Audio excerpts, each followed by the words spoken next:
नमस्ते, जय हिंद दोस्तों। दुनिया वाले देख रहे हैं आप, मैं हूं ऋषिराज। खबर आपको आगे बताएंगे, उससे पहले एक बयान सुनवाना चाहते हैं। बयान किसका है? नाटो के सेक्रेटरी जनरल हैं मार्क रूटे।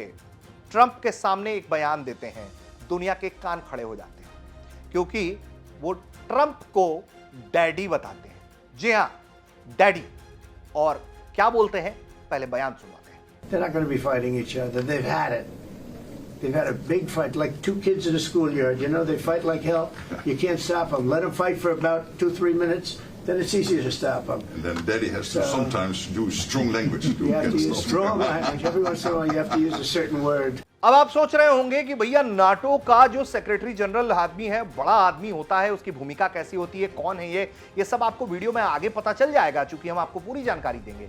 लेकिन ये क्यों कहा उन्होंने? दरअसल ट्रंप ने ईरान इजराइल के बीच जो है एक समझौता कराया, सीज फायर कराया, उसमें कतर की भी भूमिका रही। ट्रंप ने इसकी जानकारी दी। उसके बाद जब सीज फायर लागू हुआ, उसके बावजूद भी थोड़ी बहुत छिटपुट जो है वो हमले होते रहे। इससे नाराज हो गए ट्रंप नाराज होते हैं और वो कहते हैं कि वो इजराइल से बहुत नाखुश हैं, ईरान से भी नाखुश हैं, और एक एफ वर्ड का इस्तेमाल करते हैं, गाली देते हैं। जी हां, और दुनिया हैरान रह जाती है कि अमेरिकी राष्ट्रपति डोनाल्ड ट्रंप दोनों देशों को संबोधित करते हुए गाली दे देते हैं। इसी गाली को मार्क रूटे जस्टिफाई कर रहे हैं, कह रहे हैं कि डैडी को जब गुस्सा आता है ना, तो डैडी ऐसा करते हैं। और यह पहली बार नहीं है जब उन्होंने ऐसा कुछ किया है। ट्रंप की चमचागिरी में मार्क रूटे लगातार बने रहते हैं। इसके पहले जब एक बैठक के लिए हेग में पहुंच रहे थे राष्ट्रपति ट्रंप, उससे पहले उन्होंने नाटो सेक्रेटरी जनरल जो है मार्क रूटे, उनका एक बयान सार्वजनिक कर दिया, जो पर्सनल मैसेज था उनका ट्रंप को, वो सोशल मीडिया प्लेटफॉर्म पर डाल दिया स्क्रीनशॉट लेकर, जो नीदरलैंड में एक नाटो की समिट हो रही थी, वहां पर आने से पहले। उस मैसेज में लिखा हुआ था, रूटे जो हैं वो प्री समिट मैसेज उन्होंने भेजा, और उस मैसेज में लिखा हुआ था कि ट्रंप की जो लीडरशिप है उसकी वो तारीफ कर रहे हैं। वो लिख रहे हैं कि प्रेसिडेंट डियर डोनाल्ड, बहुत बधाई हो और शुक्रिया ईरान के एक्शन के लिए। ये बहुत एक्स्ट्राऑर्डिनरी था, अविश्वसनीय था, और ये ऐसा कदम था कि कोई और ये कर नहीं सकता था। ये कदम हमें सुरक्षित बनाता है। इसके अलावा उसमें लिखा हुआ था कि आप उड़ान भर रहे हैं एक और सक्सेसफुल इवेंट के लिए इस शाम। उन्होंने कहा कि ये मुश्किल था, हम सभी को 5% के लिए मना ले, लेकिन ऐसा हो गया है। ये दरअसल 5% यूरोप पर अमेरिका ने कहा था कि आपको अपना डिफेंस बजट करना पड़ेगा, पहले कम था, उसको 5% करवा दिया गया है। इसकी बधाई जो है वो मार्क रूटे जानकारी जो है वो दे रहे थे। और जब मार्क रूटे से पूछा गया कि क्या ये जो मैसेज है सार्वजनिक हुआ, उससे आपको कोई नुकसान हुआ है, तो वो कह रहे हैं कि नहीं नहीं, बिल्कुल नहीं, इसमें कुछ भी सीक्रेट नहीं था, तो इसमें कोई शर्माने वाली बात नहीं है। तो मार्क रूटे ने चमचागिरी की हद पार कर दी है। नाटो के सेक्रेटरी जनरल है, बहुत अहम भूमिका होती है, ये भूमिका भी बताएंगे वीडियो में आगे। लेकिन जिस तरह से उन्होंने ये चमचागिरी की है, वो बहुत ऐसी बात है जैसे माना जा रहा है कि नाटो की नाक कटवा दी उन्होंने। हालांकि वो इसको डिफेंड कर रहे हैं पूरी तरह से, लेकिन ईरान इजराइल को जो झगड़ा था उसका अमेरिका का समर्थन एक तरफ है, और ट्रंप को जब गाली देते हैं ट्रंप ईरान इजराइल के मामले में संबोधित करते हुए, तो उस गाली का समर्थन करते हुए कहना कि डैडी को कभी कभी गुस्सा आ जाता है, तो यहां ईरान और इजराइल को बता रहे हैं कि वो ट्रंप के बच्चे हैं और बाप यहां पर कोई है तो वो राष्ट्रपति ट्रंप है।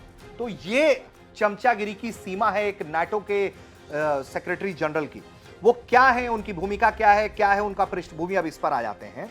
दरअसल ये नीदरलैंड के सबसे लंबे समय तक सेवा करने वाले पीएम रहे। साल 2010 अक्टूबर से जुलाई 2024 तक 14 सालों तक जो है वो 4 गठबंधन की सरकारों का इन्होंने नेतृत्व किया। मार्क रूटे जो हैं, उनका जन्म 14 फरवरी 1967 को द हेग में हुआ।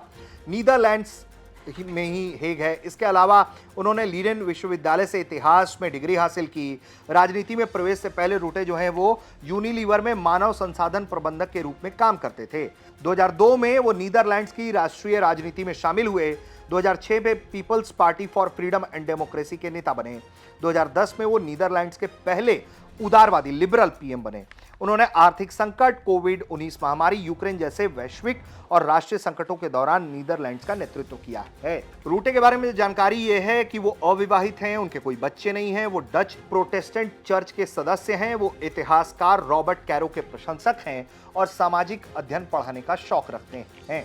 अब नाटो में इनकी क्या भूमिका है? नाटो के महासचिव के रूप में मार्क रुटे जो हैं वो शीर्ष नागरिक अधिकारी हैं और उनकी प्रमुख जिम्मेदारियां जो हैं वो जैसे नॉर्थ अटलांटिक काउंसिल की अध्यक्षता है, वो नाटो के प्रमुख निर्णय लेने वाले निकाय जो है उसकी बैठकों की अध्यक्षता करते हैं और एजेंडा तय करते हैं। सदस्य देशों के बीच उनका समन्वय बना रहता है। 32 सदस्य देशों के बीच सहमति बनाने और नीतियों को लागू करने में इनकी महत्वपूर्ण भूमिका है। रक्षा सुरक्षा नीतियों को वो बढ़ावा देते हैं। इसके अलावा रूटे ने यूक्रेन को सैन्य और रणनीतिक समर्थन बढ़ाने पर जोर दिया है, विशेष रूप से रूस यूक्रेन युद्ध के संदर्भ में।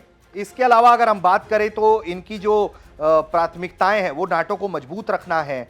इसके अलावा नाटो और अमेरिका के बीच जो है वो डील ये है कि अमेरिकी राष्ट्रपति के प्रति इनका हमेशा से ही झुकाव रहा है और ट्रंप लंबे समय से जो है वो नाटो सदस्य देशों को रक्षा बजट बढ़ाने का दबाव बना रहे थे। वो कह रहे थे कि जीडीपी का कम से कम 2% खर्च करने की मांग की थी और हाल ही में उन्होंने इसे 5% का लक्ष्य प्रस्तावित किया। रूटे ने इसका समर्थन कर दिया और उसके बाद 32 सदस्य देशों को 5% लक्ष्य के लिए सहमति करने का फैसला हासिल कर लिया। इसे ट्रंप के एक बड़े उपलब्धि के तौर पर देखा जा रहा है और अमेरिकी नेतृत्व का परिणाम के तौर पर इसे देखा जा रहा है। तो ये एक बड़ी जिम्मेदारी थी जो रूटे के कंधों पे जो उन्होंने पूरा किया और ट्रंप के साथ वो अपनी इस तरह से याराना दिखा रहे हैं और माना यह जा रहा है कि 32 देशों का जो संगठन है वो बहुत ताकतवर होना चाहिए। अमेरिका के साथ उसके साझा संबंध बहुत अच्छे हैं, लेकिन साफ तौर पर रूटे जो हैं वो एक तरह से दबाव में दिखाई पड़ रहे हैं और यही वजह है कि दुनिया में अब नाटो की प्रासंगिकता जो है वो घटती चली जा रही है, हास्यास्पद होती चली जा रही है। तो ये एक तरीके से घटना हमने बताया कि आपको कि किस तरह से ये लोग जो हैं काम कर रहे हैं और चमचागिरी की इन्होंने सारी हदें पार कर दी हैं। आप देख रहे थे दुनिया वाले। उम्मीद करते हैं कि भारत तक का आपको ये वीडियो पसंद आया होगा।